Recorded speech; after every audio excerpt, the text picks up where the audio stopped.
For over 40 years, Julie Nash-Vaughan has been part of the health and social care sector.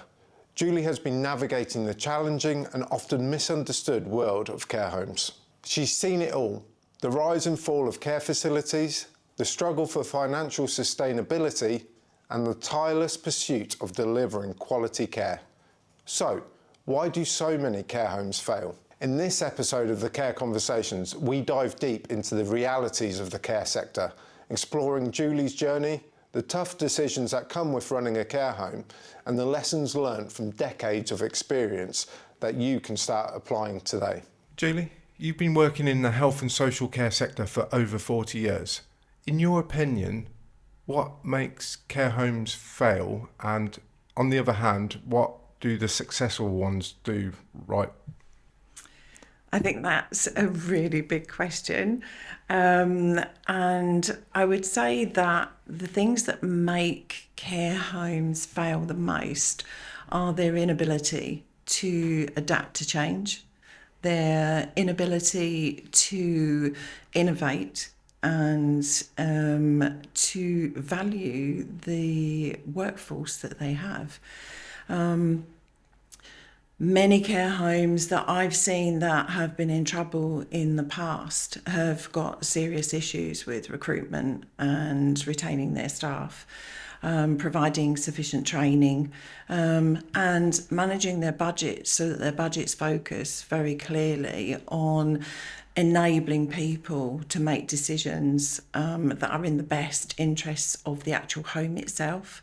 They tend to be influenced by a lot of factors that are outside of the actual home and the business itself, and they can lose their way in the planning of how they develop their care model.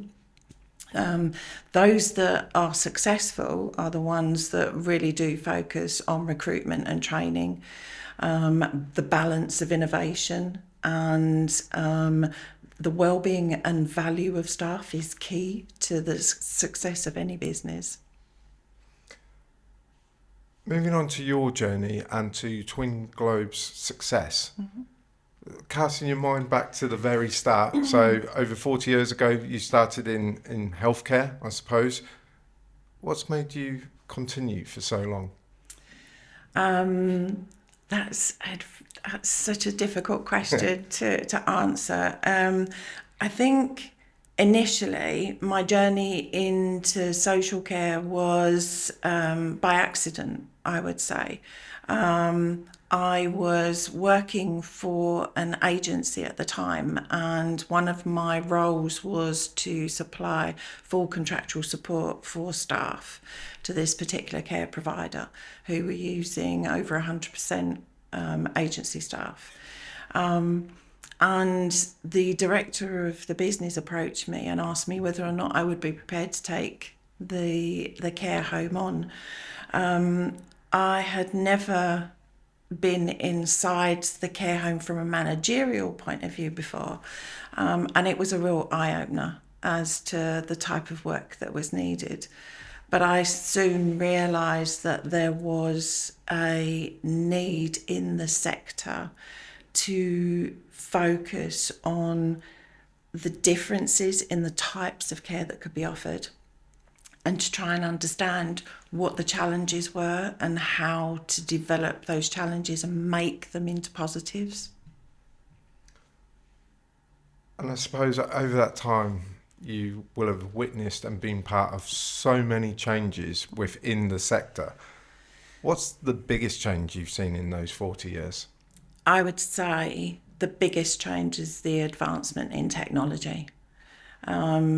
I think that if I look back over the last 40 years, the way that technology has enabled us as a sector to redefine the boundaries of what person-centred care is and to enable people to live their best lives has to be, for me, one of the biggest achievements and changes. And if you were to go back to day one and speak to your younger self, what's that one piece of advice that you'd give yourself? it would be to embrace change, embrace innovation, to believe, to follow your heart with the passion that you've got, and to take things on, keep a broad, open mind over everything that comes your way, that you will face challenges, that you will face setbacks, but you will always achieve. That sounds like some really sound advice for the care sector as a whole. Do you think other care groups and care home owners embrace change enough these days as well? I think that there's a lot of fear in the sector for change. I think that the everyday running of the care homes can sometimes seem so great that they forget that there are other opportunities out there. I think the financial burdens within the sector as well play really heavily on care home owners, and they don't necessarily look at the change as being a positive, so they tend to step around it. And we as a sector are not particularly good at accepting change in general through fear more than anything else. Okay, well, we'll come on to that in a moment. But firstly, let's go back to your journey, I suppose, and your journey's culminated in you building Twinglobe. What do you think makes it stand out as a company? I think our ability to adapt, to innovate, to understand that there are no limits to what we can do. We are not just an insular care environment here. We are open to anybody. And I think that the old model of just providing one particular type of care and sticking to that is something that we have to rethink today. And that's what we're doing here. We are trying to look at having community living. We never say no to anybody that's referred to us. We literally look at the individual and think, can we look after you? And if we can't look after you, what can we put in place to actually then look after you? Whereas I think that in the sector generally, what tends to happen is that there are these pockets of care. So it's care of the elderly, care of people with dementia, care of people with complex needs. But in the community, we all live together. And you're not defined by your diagnosis. And I think that we can open our doors much more to people if we stop defining people as a diagnosis and including them in a community instead. And from a practical level, how could that work? Like, obviously, there's a wide scope of needs between residential care or a bit of assisted living through to more complex behavioural or dementia care. Like, how can you have that kind of sweet spot that you serve everyone's needs without?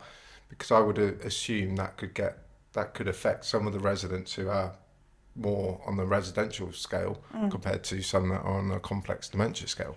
Yeah, so it's a really simple process. Okay. So if we have a referral from the ICB, which is the Integrated Care Board, they will refer somebody to us. We will look at that referral and we will identify what the needs are for that person. We will then say, can we look after that person? We will then say, if we don't have the tools to look after that person, how do we put those tools in place? And then once we've established that, we'll then look at our community and say, will this person fit into our community and benefit from the people around them? So if you have dementia, you are still an individual. You still have the ability to think, to breathe, to take part in the community. And what we have found here is that by introducing people of different abilities, what happens is that they tend to support each other. So it is very much a case of there is no, it's how, and will this person then fit with the community that we have? Amazing. And it works. So again, on a practical level, I know of some of our own clients might have kind of complex dementia on the top floor and kind of more residential on the bottom floor. So there's less kind of mixing between the people. But what you're suggesting is probably a bit more of a mix. How do you integrate people that have different needs together? Because people live together. I know it sounds, for me, it's so simple, and I've used this before, and that's if you go and buy a house or you go and buy a flat, whatever type of property, you have a picture in front of you and you think, yes, that looks nice, that looks like the type of place that I'd like to live. You then go to visit the property and you look at the house and you think, yes, it looks really nice. Next door looks nice. The next door looks nice. You don't think to yourself, actually, I'm not going to move here because I can see there's a step in front of that door. Or there might be a handle for somebody to support them in. Or there could be a sticker or something in someone's car. I think we have to, here, there is no predefined, this is your room and this is where you stay. This is your home, so you have access to all areas. And by bringing people together, it brings the best out in people as well. So you will see here people talking to each other, and if you were an outsider coming in, you actually wouldn't be aware of where that person lived, in which part of the home, and you actually wouldn't be aware whether or not they had dementia or not, because they're still a human being. They still interact, they still love the social environment. So yes, you have to put thought in. Yes, you have to provide the right training, but it is about a community living together, supporting each other, and literally breathing as one.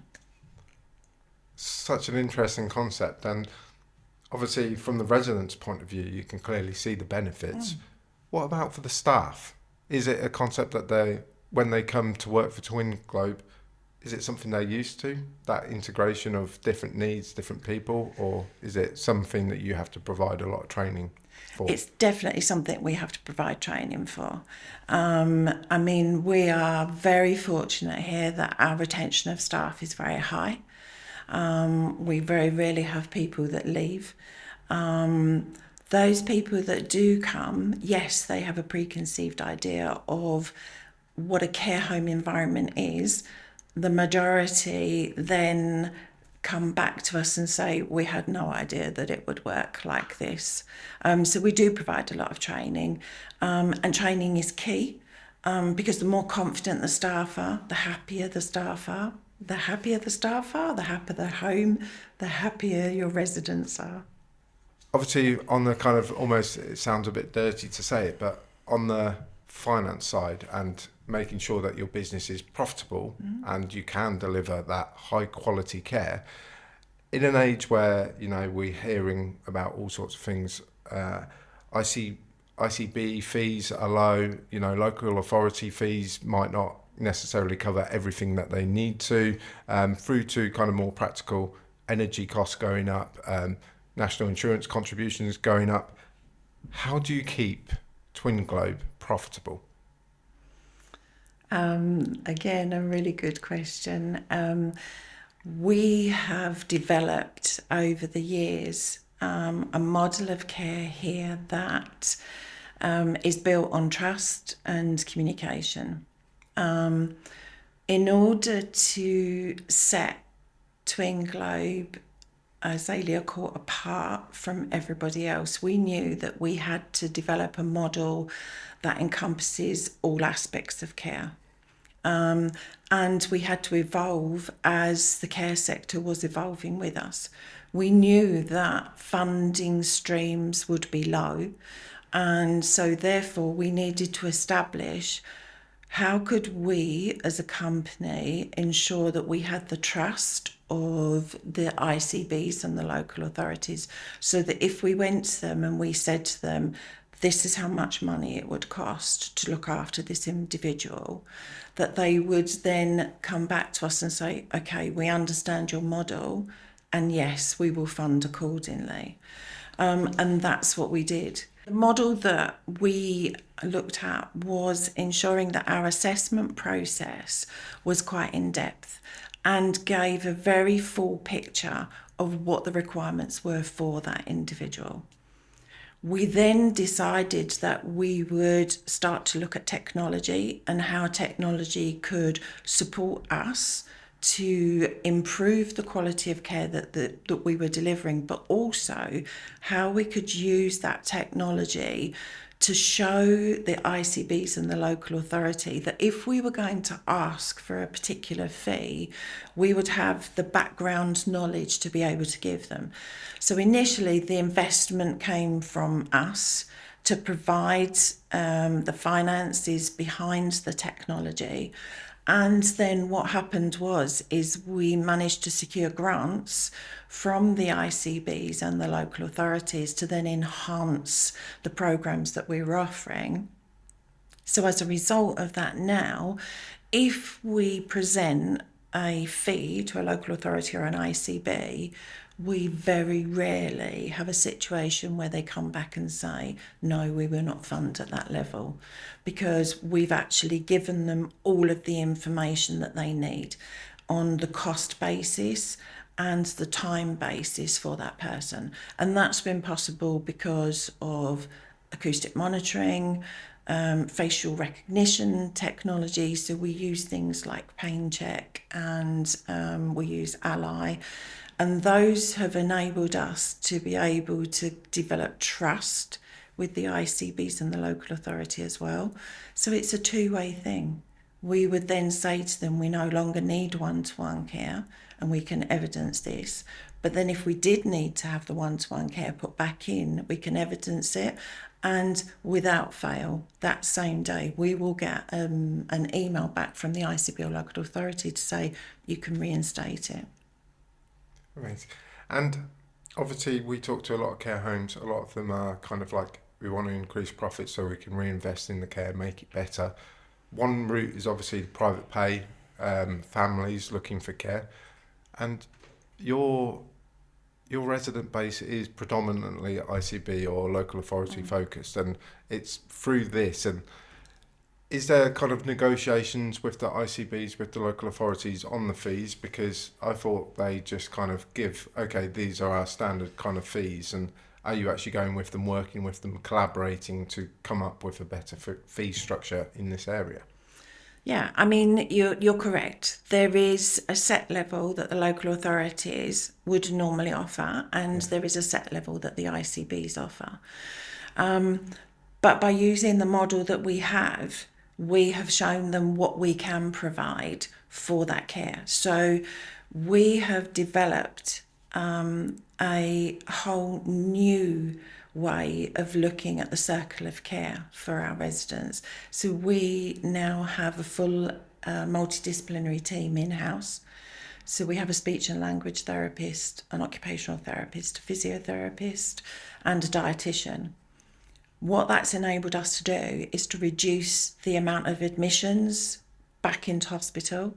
We've reduced the demand on the community as well. So our team liaises with the community multidisciplinary teams rather than pull on their resources to bring them into the home, so they can focus more on the people that haven't actually got access to these resources. So what, again, that's enabled us to do is to be able to say, if you place this individual here, this is what you will get for the circle of care, which is now complete. we will reduce the amount of admissions to hospital. We are more able to be predictive on chest infections and urine infections, which again then reduces the amount of interactions for the person then going into hospital. So what they see with us is, yes, we are above their normal threshold, but the long-term gain is, one, we've been able to return people back to the community so they get to continue to thrive in the community. So that then reduces the strain on the budget holder. And two, they've realised that their resources can be used elsewhere, which obviously benefits their budgets long term. Absolutely. To me, it sounds like a complete win-win deal for everyone involved, and obviously that's why I presume you're talking about it. So, also, I think like potentially competitors or other care homes, especially in the local area, might be benefiting from the work that you're putting in to create this whole complete circle of care, as you put it. They may be benefiting. We do try very hard to build our local profile with the other care homes. We have a training centre here as well. So we recently achieved CPD status. So we're actually offering training to other care providers in our area free of charge. So if they have a member of staff who needs training, for whatever reason, we say to them, look, just give us a call and, you can send that person along to us and we can do the training with them. Why?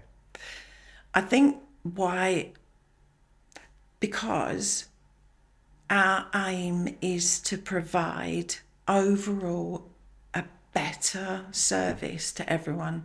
Everybody deserves good quality care, everyone. Some providers are not in the position now that they want to be.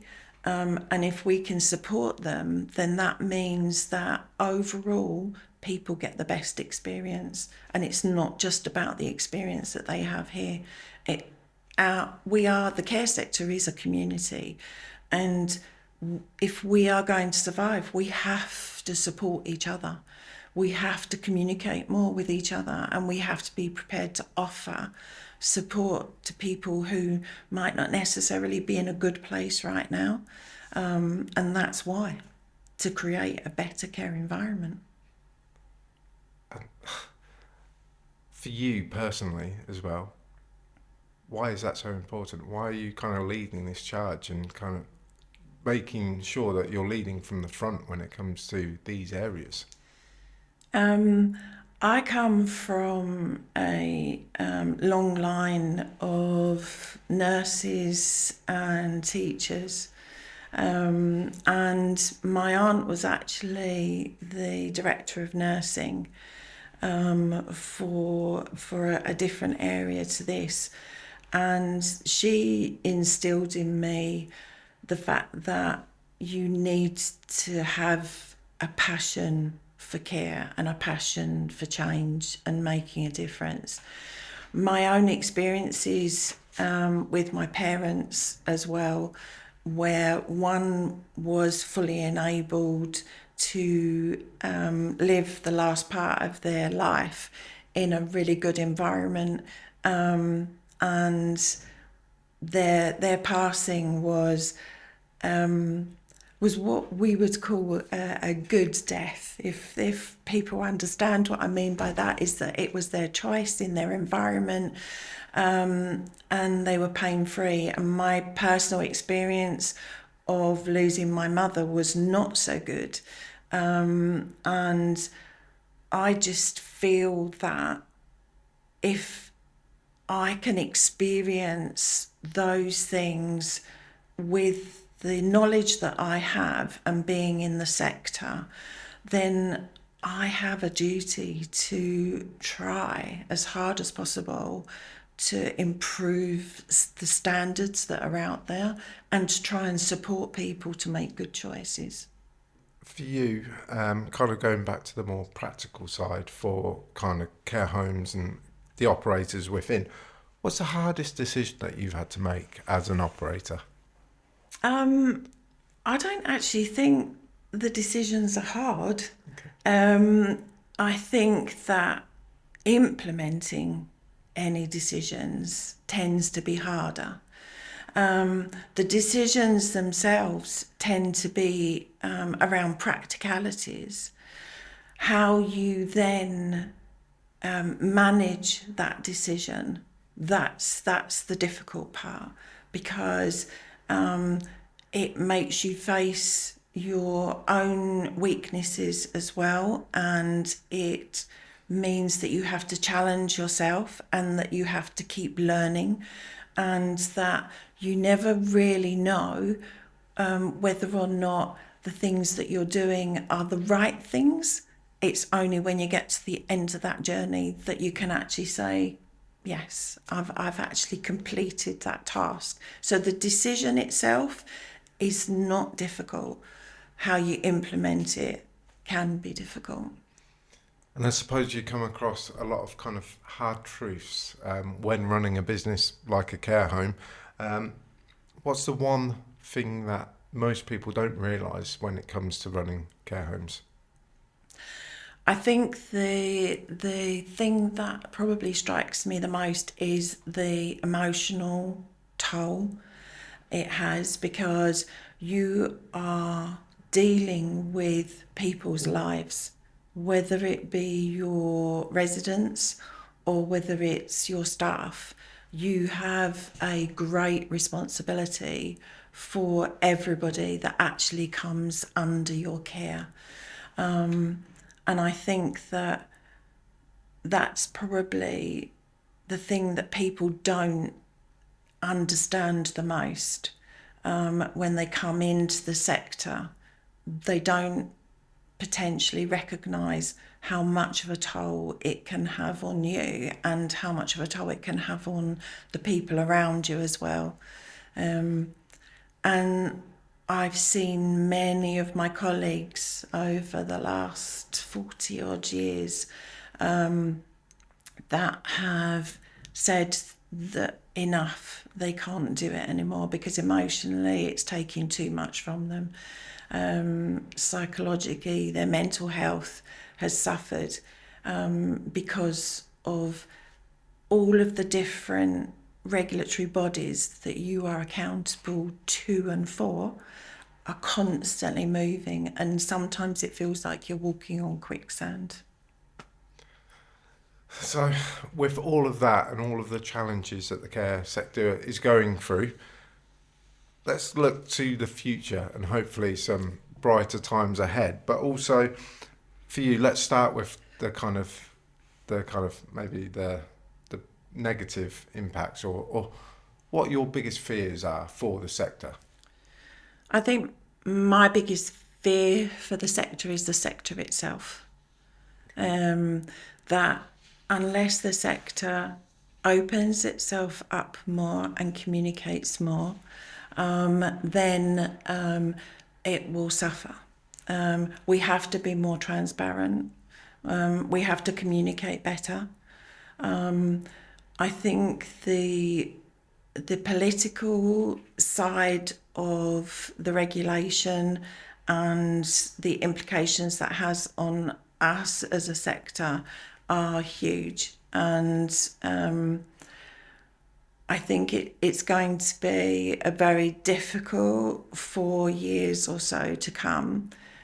But I think if we unite together, we will be in a much better place to be able to talk to people and encourage people to understand who we are and what we are trying to achieve as a sector.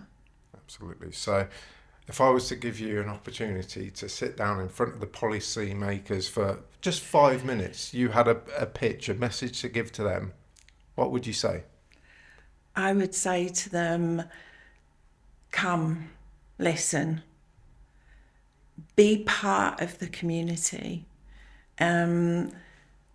listen to the people of the services that you are trying to regulate and you are trying to rule. Understand the implications of the things that you say and you do. And don't write us off as a second sector. Without the support of the care sector, the infrastructure of what we know as health and social care will fail, because we are a huge part of the health and social care industry, and we need to be listened to.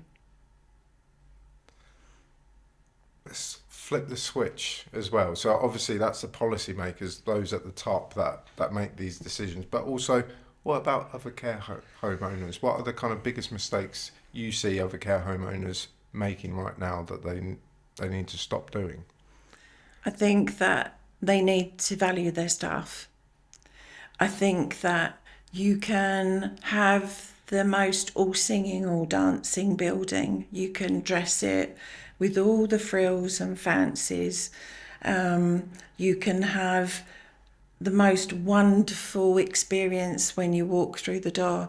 But if you don't look after your staff's well-being, then all the beautiful pieces of upholstery, the nice gardens, the extra little bits, the paintings, the bistros of this world, none of that will matter because you won't have the people to actually manage the actual care home itself. And I'm not talking about the financials. I'm actually talking about the well-being of the actual staff, listening to them, understand them, know what it is that they need at that point in time.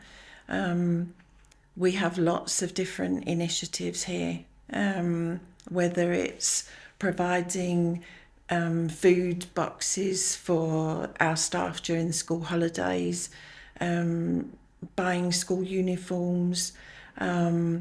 We have grief advisors, we have mental health advisors, we've got a men's health advisor, a menopause advisor, and all of these things we put in place because we listened to our staff, and our staff were saying, actually, we're experiencing problems in this particular area. So what we try to do is to not only look at the whole person for the resident, but look at the whole person for the member of staff as well. And paying them an extra £1 an hour is not what they need. What they need is to feel valued in lots of different ways. Amazing. And what's one, say, outdated mindset within the sector that you feel needs to go? Just one. I think that they need to embrace change. They need to look at technology. They need to look at all of the AI that's out there. They need to bring it in and welcome it into their sector, because it's not about reducing staffing. It's not about cutting costs. It's about making the experience for the individuals better. I suppose if you had to leave this podcast today with one message to care home owners, what would it be? Communicate, understand, listen, and value.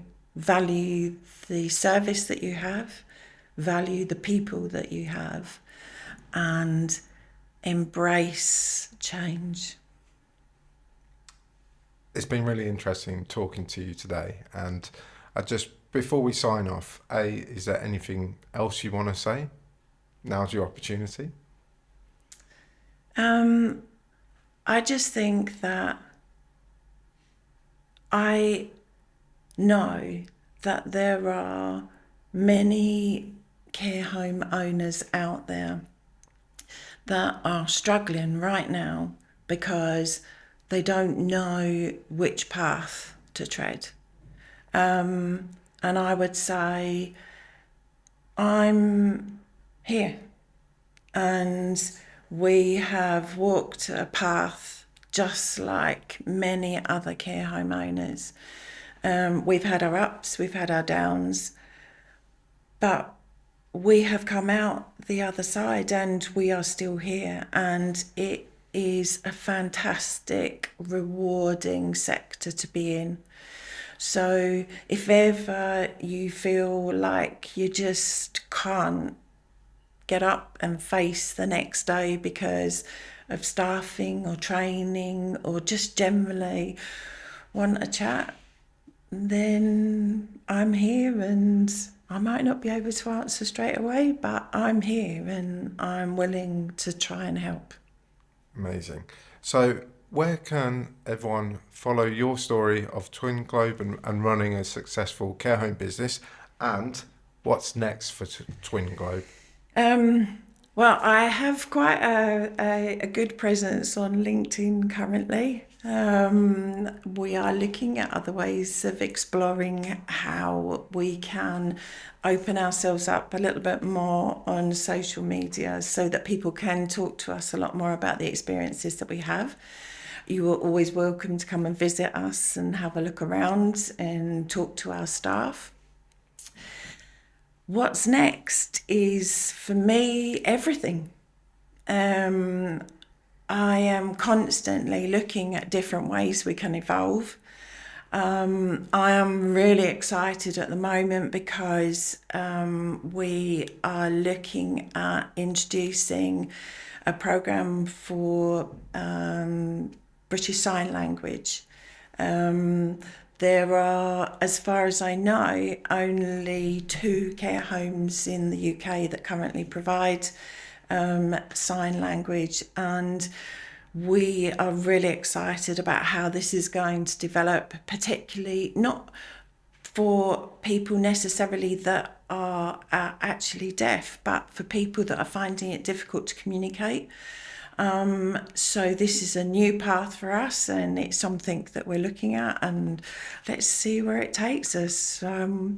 I feel excitement about providing just different forms of care and how we can enhance people's lives, and people can thrive in our environments. And so that's what's in it for us. That's our next step. Let's see what the challenge brings. Absolutely. And for someone who's been in the care sector for more than 40 years to still have that excitement, to still go out there and try new things, it's amazing to see. So thank you very much. That was fantastic. Thank you.